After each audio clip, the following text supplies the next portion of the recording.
सबसे पहले तो कॉन्ग्रेचुलेशन, जैसे कि हम बात कर रहे थे कि सीजन 1 एंड 2 बहुत ही पसंद आया लोगों को, बहुत ही अप्रिसिएट किया गया अमित जी, एंड लोगों ने बहुत ही अप्रिसिएट किया। अब नाउ 3 की बारी है एंड महारानी जी अब हमने सुना कि कुछ और पढ़ाई कर कर भी आने वाली है, तो ज़रा बताइए कि कितनी रेडी होकर आने वाली है, इस बार की तैयारी करके आने वाली है महारानी, कितनी पढ़ाई करी आपने? कितनी पढ़ाई की। आई थिंक महारानी जो है वो एक परफेक्ट हीरोज आर्क है। कैसे एक इंसान की journey towards becoming a hero, उसका प्रॉपर एक क्लासिकल जो रूट है वो है।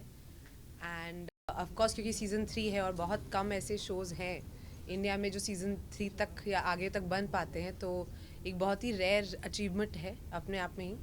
तो हम लोग बहुत ऑफ कोर्स खुश हैं कि हम इसका एक हिस्सा हैं।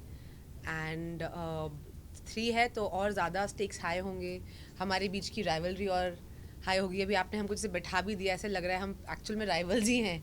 हाँ, बीच में माइक्स और साथ में बैठे हुए हैं, एक दीवार है। इनविजिबल एक वॉल है। बट नहीं, बहुत फुलफिलिंग जर्नी रही है, और जितना प्यार इस शो को मिला है शायद ही मेरे किसी और काम को इतना प्यार मिला है। तो I feel very very blessed and grateful कि ऑडियंस इस कैरेक्टर, हम सारे कैरेक्टर्स के साथ जुड़ी और इतना प्यार हमको मिला।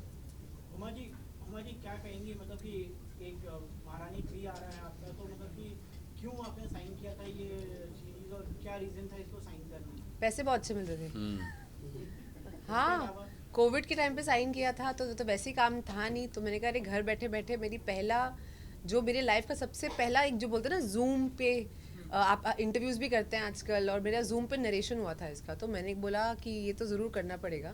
और कहानी इतनी ज़बरदस्त थी, इतना स्ट्रॉन्ग कैरेक्टर, सारे ही कैरेक्टर्स इतने स्ट्रॉन्ग, और एक बहुत ही अलग दुनिया।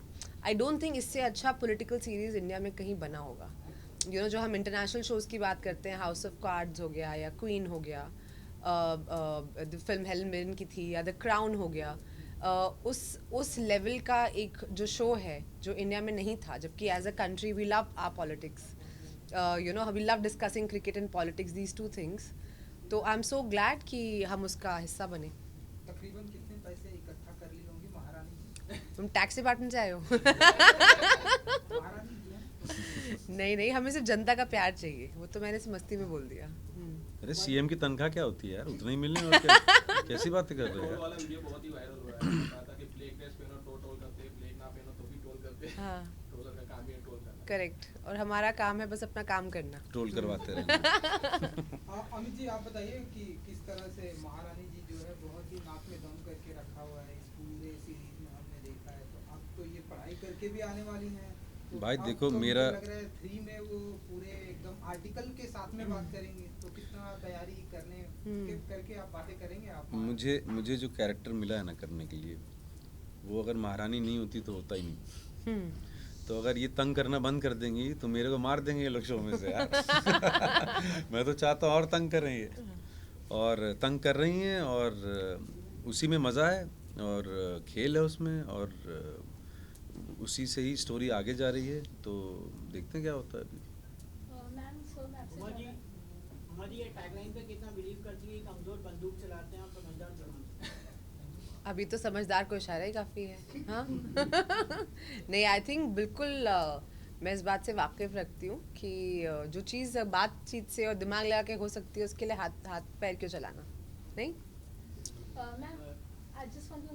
लड़कियों को बोलने दो यार। हाँ? मैं आपसे ये जानना चाहती हूँ, आप दोनों से एक्चुअली जब कोई भी आप रोल प्ले करते हो तो आप उससे कुछ ना कुछ सीखते हो। तो आपने रानी से और आपने नवीन से क्या सीखा था, मतलब शो के दौरान? रानी से मैंने सीखा कि बहुत ही मुश्किल बात को बहुत अगर सरलता से बात उसको रखने की कोशिश करो तो की जा सकती है। हम ना बहुत बड़ी बड़ी बातों में उलझ जाते हैं, और रानी क्योंकि बहुत ज़्यादा पढ़ी लिखी नहीं थी, रादर चौथी ही तक पढ़ी थी। तो और जब ये पॉलिटिकल दुनिया में आई, जब ऐसी दुनिया में आई जहाँ की समझ उसको नहीं थी, तो कैसे वो अपने तरीके से, अपनी भाषा से, अपनी समझ से उन बातों को डिस्क्राइब करती थी। जैसे मेरा बहुत फेवरेट एक सीन है सीज़न 1 से, कि जब वो पहली बार असेंबली में आती तो बोलती कि अरे इतना मर्दाना सरकार का मुख्यमंत्री आप हमको काहे बना दिए।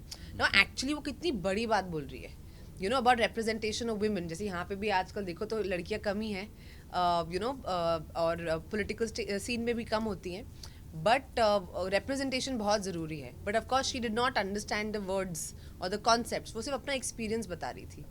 सो I think this is what I learn from Rani Bharati. मैंने ये सीखा है कि क्या नहीं सीखना चाहिए. क्योंकि मैं वो नहीं हूँ जो ये इंसान है. तो पहले भी मैं वो नहीं था जो ये इंसान है. अब उस पर ठप्पा लग गया है कि मैं एकदम सही जा रहा हूँ लाइफ में. इससे कुछ सीखने की ज़रूरत नहीं. उमा जी, रियल लाइफ में ऐसे कौन से पॉलिटिकल लीडर है जो आपको अच्छा लगता है या आप उसकी तरफ- यही क्वेश्चन पूछने से मना किया था. यही मना किया था ना. यही मना किया. ये नहीं पूछ सकते ये भाई. पूछ लिया क्या? रियल लाइफ में ऐसा कौन सा पॉलिटिकल लीडर है जिसको आप इंस्पायर इंस्पिरेशन करती है. मैं ज़्यादा जानती नहीं हूँ लीडर्स को. किसी को भी नहीं जानते. हाँ, मुझे क्या पता. मुझे क्या पता यार. हम एक्टिंग आप लोग आप छोड़ते नहीं हो यार हमारे. हमारे स्क्रिप्ट पढ़ने से फुर्सत नहीं है. तुम लीडरशिप की बात और कर फिर किसी एक का नाम लेंगे तो बाकी खफा हो जाएंगे. तो आप क्यों फंसाने के सवाल पूछ रहे हो? हाँ, आप मैं हंसती खेलती आपको नजर नहीं आती. उमा जी, आप जो भी देश में महिलाएं जो राजनीति में आना चाहेंगी उनको आप क्या बताएंगे सोनल के किरदार के बारे में? कैसे आप अपने सही मतलब असली जीवन में भी राजनीति में कैसे आ सकते हैं? आप क्या बताना चाहोगे? यार देखो, मैं कोई पॉलिटिकल पार्टी की स्पोक्स पर्सन तो हूँ नहीं कि मैं लोगों को मार्गदर्शक दूँ कि आप कैसे पॉलिटिक्स ज्वाइन करें. मैं ये बोलती हूँ चाहे लड़की हो या लड़का हो, आप लाइफ में जो करना चाहें. आप पॉलिटिक्स ज्वाइन करना चाहते हैं, आप एक्टर बनना चाहते हैं, आप कोई बिजनेस खोलना चाहते हैं, आप बैंक में नौकरी करना चाहते हैं, आप जर्नलिस्ट बनना चाहते हैं, आपको जो करना है आपको वो अपॉर्चुनिटी मिलनी चाहिए. और आप कोशिश कीजिए कि आप जिस भी फील्ड को चूज़ करें उसमें आप अपना बेस्ट कर सकें. So that is all I like to say. महारानी 3 का फेवरेट डायलॉग आप दोनों, जैसा कि आप नहीं बता सकते ना अभी यार. अभी कैसे बता देंगे?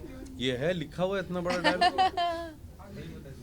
आप बताना चाहेंगे कोई डायलॉग? और देखिए ये इनका फेवरेट है वो भाई साहब का वहाँ पे कि जब एक और बड़ा फेवरेट है कि मैं समझ मुझे याद आ गया. ये धीरे धीरे ना कुरेदता रहता है जब तक कि इंसान तंग हो कि ना इसकी बात का जवाब दे दे.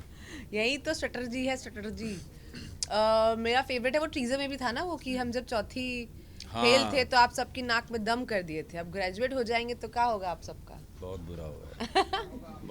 बहुत बुरा होगा भाई. और नवीन सर का कोई फेवरेट डायलॉग इसलिए क्योंकि करते हैं. कुछ याद नहीं है मुझे.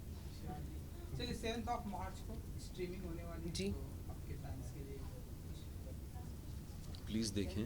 बहुत मेहनत से बनाया है और बहुत सीरियसली बनाया है. कोई हंसी मजाक करना अलाउड नहीं था सेट पे. और आप लोग इतने सीरियसली मत देखिएगा बट देखिएगा ज़रूर 7th मार्च को सोनी लिव पे. Thank you.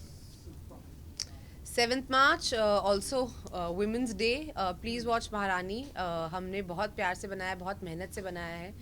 बहुत कम एक्टर्स को टीम्स को मौका मिलता है कि वो एक कहानी को उसके सीज़न 3 तक लेके जाएं. तो हमारा बहुत सौभाग्य है कि आपने हमको इतना प्यार दिया. Thank you very much.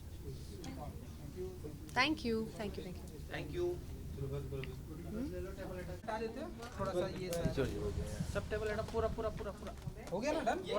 आवाज अरुण जी फ्रेम में निकाल दो ना. सर सर थोड़ा आगे आइए ना. बस ऐसे ही. हर बार तो यही वो नेता है ये कैमरा लुक सेंटर तो चले जाएगा. बोलो दिस वन 3 मैडम लुक